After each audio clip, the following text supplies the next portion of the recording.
Welcome to 2Q for School, where even you, yes you, can learn how to play pool. Hit 'em, Bobby!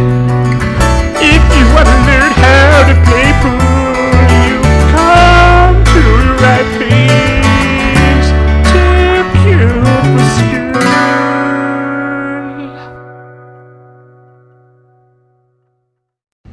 Welcome to 2Q for School, the drills part 2. Here we have a simple drill. You just line up the 2, 3, 4, 5, and 6. You put the 9 ball at the very top. It's just running it out. I usually put the 2 ball on the spot, the 1 ball above it, and then kind of space the rest of them out. You can go all the way up. You can add more balls. You can take some away. Always take away bows or add some bows. But, the balls can go in any pockets. Just run them out. I had really good... I'm just hitting them nice and soft. I had just good cue ball control that I just kept lining up to where I needed to kind of hit bottom. Like that one I probably could have gotten away with going forward. But if you see, I'm not good with being jacked up a little bit. I got to work on that back foot because that back foot's up for no apparent reason. But... you just try to run these out, man, the best of your ability, the best you can. This drill did take me a little while to do. Was my back foot? No, it's just my pants. I got some baggy pants. Thought my back foot was up. So I got to the 50-yard line. It's not where you want to be. This is why that last ball is so crucial. You could start from the bottom and work your way to the top if you wanted to make it easier. Or I don't know if that's harder or not, but I end up making this 9. Nice, easy little shot. I had my speed control down on this table pretty good. Nice little draw. That way I don't worry about it. Got to hit it soft. I guess, this is just me messing around in between, like setting up drills. Just trying to get on that the good side of the 7, and I completely screwed that up. There really is no good combo here. Just trying to do my best here. But I added this just because I thought it was a cool shot that I made right here on the 7 ball. Look at that. And I gave it bottom right to draw it around the table. I was trying to get to that right side of the 8 ball, but I did not hit it hard enough. And again, I landed up on the 50-yard line. But this time, I just hit it nice and smooth, nice and soft. Sometimes, especially when you're practicing, when you get those 50-yard line shots, just practice knocking them in with top. That way you don't have to worry about scratching later on, because those shots do come up a lot. And, it was just a mess-around drill. I just found this drill out. So a lot of these drills, I don't know what they're called because I just figure I find them, and I just try to run these out. I'm pretty sure I kind of screwed this drill up by setting it up because I was doing the 9-ball drill earlier, and I kind of just only had 9-ball out on the table, so I just kept using the balls. I basically just said, screw it, I'm running all these out as best as I can. I think you're supposed to go like 1, 2. They're supposed to be in a way that where you're supposed to go back and forth, but I just felt like just trying to run this table out was going to be hard enough to try to get back down to that line right there and then try to do the line. So I had a good draw stroke today. I wasn't hitting them that hard.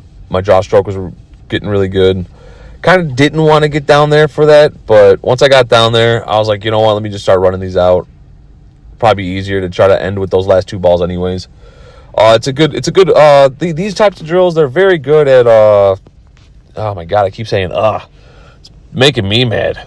But these drills are very good at just making you change your mind, making you think about the runouts. Like, is this good? Is that good? How do I get to this next ball? If your pattern plays bad, then work on pattern drills. Like, I think I have a couple pattern drills, but this one, just worry about just making the balls and getting on a... Ooh, I actually forgot that I didn't scratch there. I was like, why did I add this? I thought I scratched. No, I didn't scratch, but I got really good on this one. Pretty perfect. Little bottom, just draw right here. Just whoop. And then almost scratching that pocket because I drew a little too hard. Maybe I should have added a little bottom left to it. That way it would have thrown it more towards the rail. But I landed it straight. Perfect. Bam. Drill. Done. That one actually took me only 1 try. This one, as easy as it looks, because now this one you're trying to go back and forth. I'm trying to go 1, 2, 3, 4, 5, 6. Trying to run them out in order. And this one took me actually a little longer than I expected to. I kept hitting it too hard. I kept trying to go off that side rail and back out like an idiot, and I would either scratch and everything. So I finally calmed down, finally figured it out. I was like, I don't know why I'm trying that hard to do that. So just nice, easy strokes. I knew this one yet I had to hit it a little hard. I hit it a little too hard and came close to scratching. I knew that.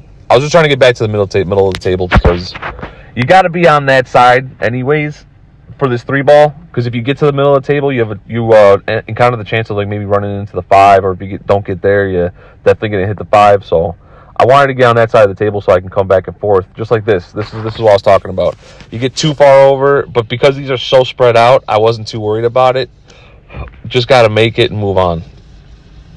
See? And theme of this drill video is me landing right dead in the middle of the 50-yard line. Like every shot I took, I was landing right in the middle of the 50.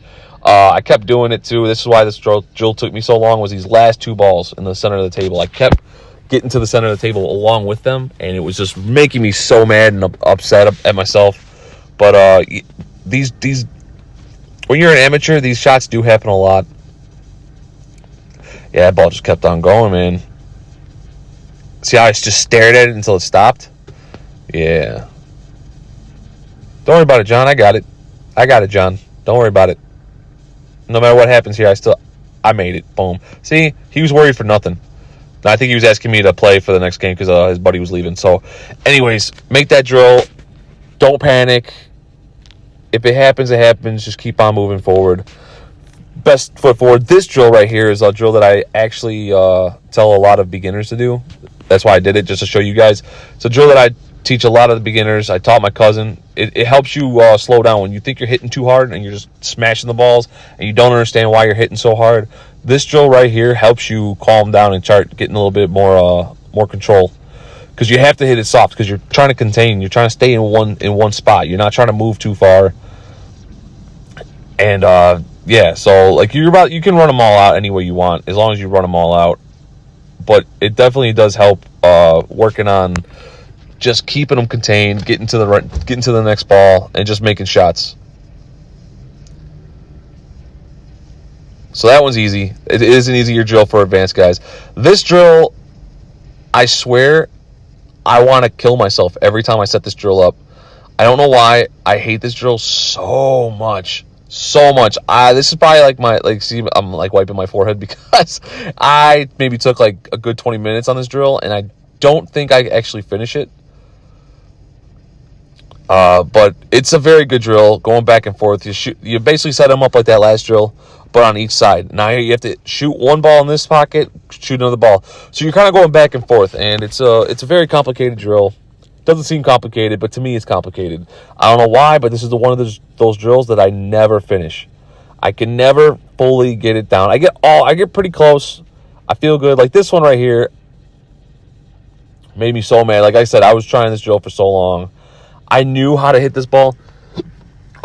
It just, sometimes you don't hit things right. And I decided to go for the 6. And I don't know. I think I poked it. I think I jabbed it. Like I said, when you're practicing drills and you miss a shot you know you should make, and you think maybe something in your back arm, maybe something like that, try to set it up to the best of your ability and just shoot it again, because you gotta get that confidence down on making those shots. See, I even rattled that ball. I don't know. I hate commentating. I don't. I love it. I'm just joking, people. Calm down. Let me keep commentating. So I'm kind of doing this on the fly. I'm in my car right now smoking a cigar. But yeah, just go back and forth. If you mess up after a while, like try to go through these drills without messing up. But if you do mess up, don't destroy yourself. Don't kill yourself over it. Yeah, see, I got bad on this 4 ball. I should have shot. I think I tried to shoot the 10. I think the only shot I have on this ball is the 10 without running into another ball. I kind of forget if I make it or not. Maybe I shot it too hard. No, I shot it good. Got right back down on that 8 ball. I think this is the one that made me that I messed up on, because I think I needed to draw this ball, and I don't think I did. I think I come up and yeah, this is where I mess up on. I didn't give it a good enough draw. I didn't give it enough stroke, and I ended up hitting the 2 ball. And yeah, you see me like throw my hand down. I'm like, oh, I was like, whatever. I was like, I'm finishing this drill out. That was a top left. Get back over for that 2-ball. You got to have a good stroke, people. If you're learning and you're just learning, work on fundamentals. Fundamentals are so crucial in this game. If you don't have good fundamentals, you're not gonna advance as far as you want to. You got to have good fundamentals. You got to have a nice smooth stroke. Like right here, this one, I was worried about my stroke. I am shooting on a 7-footer, so everything's a little easier. To be honest with you, on a 7-footer, than a 9-footer. But I like to set this drill up. Try to go like a good distance away. You can always like move the object ball further away, but you're basically just setting it up straight on shot, and you're gonna try to draw back into that pocket down below and scratch. Like that's your main goal, is to scratch in the pocket that you're shooting from. See, nice draw stroke. Barely, like, it didn't even look like I hit it that hard, and the ball came all the way back. So when you need like a long distance draw, you don't need to hit the ball that hard. You need just nice smooth stroke will do it for you. So yeah, I put this ball a little bit further out, and don't get discouraged if you don't scratch and come straight back. Really worry if you're coming back down to this bottom rail with your draw stroke, and if you're making the ball like that. I hit it pretty good. Didn't hit it hard enough. Maybe I hit it a little harder. I'm not sure, to be honest with you. I might have actually set the 2-ball up. It might not have been as straight as I wanted it to. And that's the thing, too. I encourage people as much as possible to buy the little circle, like, stickers that you can put on the table. And see, look at that right there, straight back. So I'm going to do this to all these balls. Shoot them straight back. But there's like at the post office, there's little circles. I don't know how to explain it. Maybe I'll maybe in one of the videos or something like that, you can figure it out, maybe by yourself. They're little stickers, little circles you put on the table. You can put the balls on. That way you know exactly where they're at all the time. You can just set it back up in the perfect spot every single time, so you don't have to worry about like setting it up correctly or setting it up incorrectly. But yeah, this drill is a fantastic drill. This is another one showed to me by Joe Magro, and to work on your stroke. Now, if you're having troubles with long stop shots, this is a good one too, where you just work on your stop shot. Just hit it, stop shot, hit it, stop shot. But if you're really trying to work on your stroke and get a nice fluid stroke, this is the one right here. I'm still feeling, now that I'm watching it, that I'm having... Honestly, you want a long bridge. You want a little bit of a longer bridge when you start getting better. But I don't like how long my bridge is on these. Like, I shouldn't be, like, my hand closer to the rail like this. I should be a little bit closer to the cue ball. And then I could probably get a better follow-through. But I'm actually stroking it pretty good right now. God, I was not good at sex education. Can't hear these words without laughing. But, yeah, no, I mean, just keep going. Just keep going. Practice. Anybody tells you suck at pool, tell them to shove it up their poop hole. Tell them you got a nice shaft for them that you can shove up there. But just keep going, man. Just keep playing.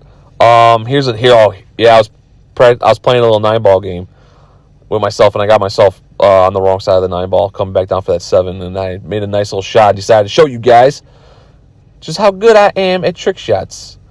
But the one thing that I noticed right there that's actually making me mad is that my feet aren't as spread out as they should be. You kind of want your feet to be as spread out as possible. Not as possible. You want a nice 3-point stance. A nice 3-point stance is big fundamentals. I watching these videos now, I have to actually work on those because I've been noticing that I kind of have my feet more together than they should be. I do feel solid when I'm shooting, though, but I do have to maybe work on my feet placement a little bit, because you want a wider stance. Not too wide, but it's kind of like a baseball stance. Like a baseball player doesn't want to be too crazy. You don't want to be your feet too close together. You might see the pros do it, but they teach you fundamentals. You want shoulder to shoulder. Pool's a little bit different. Obviously, you kind of want it to be a 3-point stance. You want your hand on the table and like a triangle. Wherever your bridge is, your feet should be as a triangle to it. And it's kind of hard to explain just vocally. So I kind of wish I would have made the rest of the video where I teach you that, but maybe we'll make another video on that in the drills part 3. But thank you for watching. Hit the like, subscribe button, and we'll get back at you. Have a good one.